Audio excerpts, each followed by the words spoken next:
ஒரு சகோதரர் கேட்டுக்கிறாங்க, குளிப்பினுடைய கடமை பற்றி விவரியுங்கள்.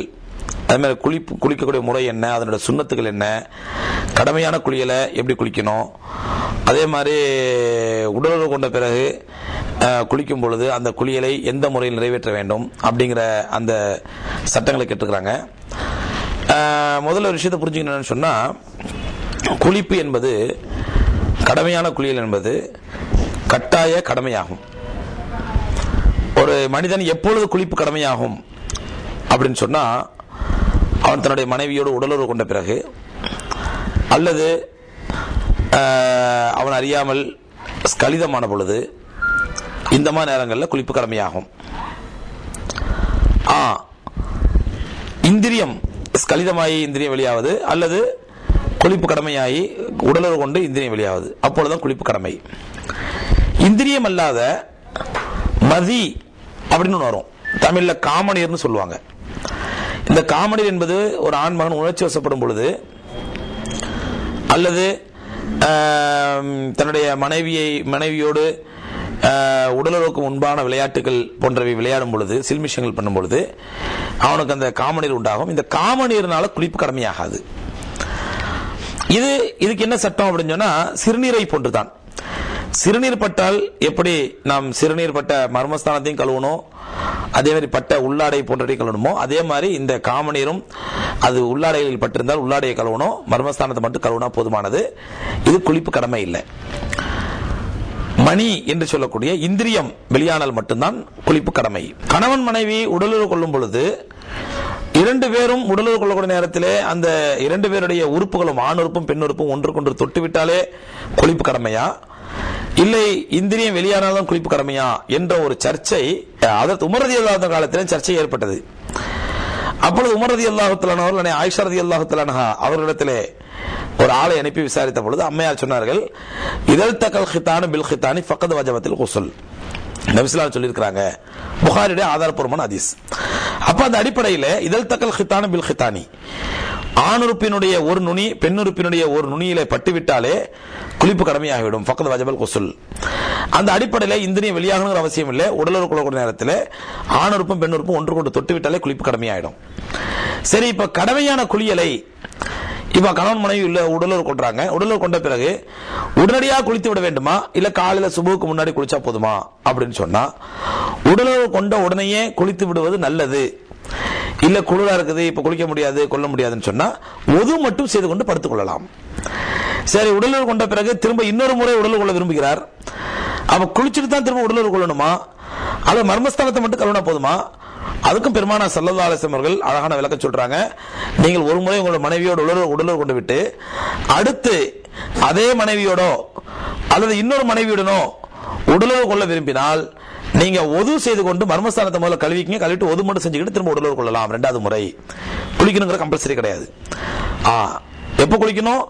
ஃபஜ்ருக்கு முன்பாக, தொழுகைக்கு முன்பாக. எந்த தொழுகையோ, பகல் நேரத்திலோ இரவு நேரத்திலோ ஃபஜ்ருக்கு முன்பாகவோ அல்லது எந்த தொழுகைக்கு முன்பாகவோ கண்டிப்பாக குளித்து விட வேண்டும். இன்னும் சில பெண்களிடத்தில் ஒரு மூட நம்பிக்கை என்னன்னா, உடலுறவு என்பது இரவில மட்டும் வச்சுக்கலாம், பகல்ல வச்சுக்க கூடாது. அப்படிலாம் ஒண்ணும் கிடையாது. பகல் நேரத்தில் கணவன் மனைவி தனியா இருக்கிறாங்க, வாய்ப்பு இருந்தால் தாராளமா பகல் நேரங்களிலும் உடலுறவு கொள்ளலாம், தப்பில்லை. அதே மாதிரி சூரியன் நடு உச்சியில் இருக்கும் பொழுது அல்லது சூரியன் மறையும் பொழுது, சூரியன் உதயமாகும் பொழுது உடலுறவு கொள்ளக்கூடாது. அப்படி எந்த சட்டமும் கிடையாது. தாராளமா அந்த நேரங்களில் உடலுறவு கொள்ளலாம். ஆக உடலுறவு கொண்டு விட்டு அதற்கு பிறகு நீங்கள் குளிப்பதற்கு வாய்ப்பு இருந்தால் குளித்துக் கொள்ளலாம் உடனடியாக. இல்லை என்றால் ஒது செய்து விட்டு தான் நீங்கள் தூங்க வேண்டும் இரவிலே. அப்புறம் ஃபஜ்ருக்கு முன்னாடி எழுந்து நீங்க குளிச்சுக்கலாம். குளிக்கக்கூடிய முறை என்ன அப்படின்னு சொன்னா, பெருமானார் ஸல்லல்லாஹு அலைஹி வஸல்லம் ஹதீஸ்ல வருது, ரசூலுல்லாஹி ஸல்லல்லாஹு அலைஹி வஸல்லம் முதல்ல தண்ணிக்குள்ள கைய விட மாட்டாங்க. போன உடனே ஒரு பக்கெட்ல தண்ணி இருந்தா தண்ணியில கைய விட மாட்டாங்க. முதல்ல பக்கெட்டை சாய்த்தோ அல்லது ஒரு மக்கு மூலமா அள்ளியோ கையை மட்டும் கழுவிப்பாங்க. கையை மட்டும் மணிக்கட்டு வரை நல்லா சுத்தமா கழுவிப்பாங்க. அதுக்கப்புறம் நீங்க பக்கெட் உள்ளயோ வாளி உள்ளயோ அல்லது மற்ற பாத்திரத்திலேயோ கையை விட்டு ஒது செய்யலாம், தப்பில்லை. கையை விட்டு அள்ளி தண்ணி எடுத்து முதல்ல ஒது செய்யணும். ஒது எப்படி செய்யணும்? முழுமையாக தொழுகைக்கு ஒது செய்வதை போன்று ஒது செய்ய வேண்டும். முழுமையா ஒது செஞ்சுட்டு அதுக்கப்புறம் நீங்க என்ன பண்ணணும், தண்ணி எடுத்து ஊத்தும் பொழுது முதலிலே உங்களுடைய வலது புஜத்திலே 3 ஜக்கு தண்ணி அள்ளி ஊத்த வேண்டும். வலது புஜத்திலே, இரண்டாவது இடது புஜத்திலே, அதற்கப்புறம் தலையில ஊத்தணும். இதான் பெருமானார் ஸல்லல்லாஹு அலைஹி வஸல்லம் குளிக்கக்கூடிய சுன்னத்து. சரி, ஷவர்ல குளிக்கும் பொழுது எப்படி குளிக்கிறதுங்க அப்படின்னு சொன்னா, முதல்ல ஷவர்ல உங்களுடைய வலது புஜத்தை காட்டுங்க, அது நனைஞ்சதுக்கு அப்புறம் இடது புஜத்தை காட்டுங்க, அதுக்கப்புறம் நீங்க தலையை காட்டி குளிக்கலாம். சரிங்க. குளத்துல குளிக்கும் போது எப்படிங்க குளிக்கிறது? குளத்திலேயே ஆத்திலே குளிக்கிறோம், அதே மாதிரி நீங்க கையால் அள்ளி வலது புஜத்தை தண்ணி ஊத்திட்டு இடது புஜத்தை ஊத்திட்டு அதுக்கப்புறம் என்ன பண்ணலாம், தலையில ஊத்திக்கலாம். சரி, உட்கார்ந்து தான் குளிக்கணுமா, நின்றுட்டு குளிக்கலாமா? தாராளமா அது உங்க வசதியை பொறுத்து. உட்கார்ந்து குளிக்கலாம், நின்றுட்டு குளிக்கலாம், டப்புல படுத்துட்டு குளிக்கலாம், எப்படி வேணாலும் குளிக்கலாம். அது உங்களுக்கு மார்க்கம் அனுமதி அளிக்கின்றது. சரி, குளிச்சுட்டு இருக்கும் பொழுது குளிச்சு முடிச்ச பிறகு திரும்ப ஒரு முறை ஒது செய்யணுமா அப்படின்னு சொன்னா, இதுல அறிஞர்களுக்கு மத்தியில் ஒரு கருத்து வேறுபாடுள்ள விஷயம் என்னன்னு சொன்னா, ஒரு ஆண் மகனோ பெண் மகளோ தன் குளிக்கும் பொழுது தன்னுடைய மர்மஸ்தானத்தில் கைப்பற்றி விட்டால் ஒது செய்ய விட வேண்டும், ஒது முறிந்து விடும் என்பது சில அறிஞர்களுடைய கருத்து. அந்த அடிப்படையில் நீங்க குளிக்கும் போதே ஒது நியத்து வச்சிட்டீங்கன்னா, அதுக்கப்புறம் நீங்க மர்மஸ்தானத்தை தொட்டிங்க, தேய்ச்சி கழுவுனீங்க, அந்த இடத்துல உங்க கைப்படுது அப்படிங்கிற பட்சத்தில் ஒது முறியத்துக்கு வாய்ப்பு இருக்குது. ஸோ அதனால நீங்க என்ன பண்ணலாம்னு சொன்னா, அதெல்லாம் சுத்தமா கழுவிகளையும் முடிச்சு தேய்ச்சலாம் முடிச்சு சுத்தம் பண்ணதுக்கு அப்புறம் நீங்க என்ன பண்ணலாம், ஒது நியத்து வைக்கலாம். வச்சீங்கன்னா அப்ப எந்த பிரச்சனை இருக்காது. அந்த குளியலே உங்களுடைய ஒதுவுக்கு போதுமானது. இதுதான் குளிக்கக்கூடிய முறைகள், குளியலுடைய ஜனாபத்துடைய வாஜிபான குளியலுடைய சுன்னத்தான முறைகள். இதுல பெண்கள் ஆண்கள் எந்த வித்தியாசம் கிடையாது. ஆனால் பெண்கள் குளிக்கும் பொழுது தங்களுடைய கொண்டை போட்டிருக்கிறாங்க, பின்னல் போட்டிருக்காங்க, இந்த கொண்டல் பின்னல்களை எல்லாம் அவிழ்த்தாக வேண்டும் அப்படிங்கிறாங்க நபி ஸல்லல்லாஹு அலைஹி வஸல்லம். ஏன்னு சொன்னா, ஜனாபத்து குளியலுடைய முக்கியமான கடமை என்னன்னு சொன்னா, எந்த ஒரு ரோமம் அளவுக்கு கூட நனையாமல் விட்டுவிடக்கூடாது. நனையாம விட்டா குளிப்பே கடமையாயிடும், குளிப்பே நிறைவேறாது.